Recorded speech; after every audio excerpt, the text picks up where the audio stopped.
So మీరు ఒక director, so stardom ఉన్న actor. So as a director Dhanraj గారికి ఎన్ని మార్కులు ఇస్తారు? వాడికి చాలా మంచి డైరెక్టర్ ధనరాజ్. ఎందుకంటే ఏ కన్ఫ్యూషన్ లేకుండా క్లీన్గా నాకు ఇది కావాలి. ఒక డైరెక్టర్కి ఏది కావాలని తెలుసు కాబట్టి ఏది వద్దునే తెలియాలి. మా గురుగారు చెప్తారు, ఇది వద్దు అలా నువ్వు స్ట్రాంగ్గా డిసైడ్ చేస్తే మంచిది అన్నీ నీ దగ్గర వచ్చేసేయాలి. దానిలో వాడు క్లియర్గా ఉన్నాడు. మార్కులేమి 100 out of 100 ఇచ్చేద్దాం, హ్యాపీగా పట్టుకోనివాడు.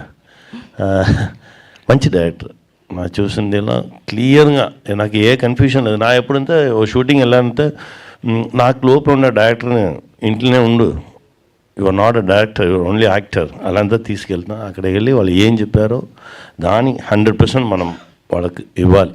అదే నా చేసేది. దీనిలో నాకు కొంచెం బిగినింగ్ 1-2 days నాకు కొంచెం వీడు ఏం చేసి నాకు ఏం తెలియదు. చాలా బాగా మాట్లాడతాడు, టెక్నికల్గా మాట్లాడతాడు, అన్నీ ఓకే. బట్ అది వేరే, స్పాట్ అనేది వేరే. 2 days నాకు చిన్న ఇది, 3rd day 4th day నుంచి ఆ కాన్ఫిడెన్స్ వచ్చింది. 100% వాడు ఏం చెప్పాడో దాన్ని చేశాను నేను.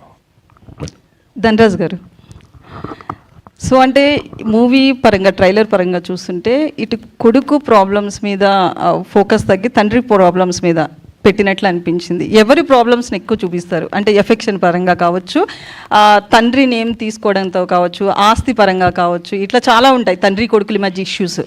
సో దేని మీద ఎక్కువ ఫోకస్ పెట్టారు? కథ మీద ఎక్కువ పెట్టేవాడిని. అంటే కథలో కోపాలు ఉంటాయి, ప్రేమలు ఉంటాయి, ఆ క్షణంలో కాంప్రమైజులు ఉంటాయి, అన్నీ ఉంటాయి. కానీ నేను ఇందాక చెప్పాను, ఇలా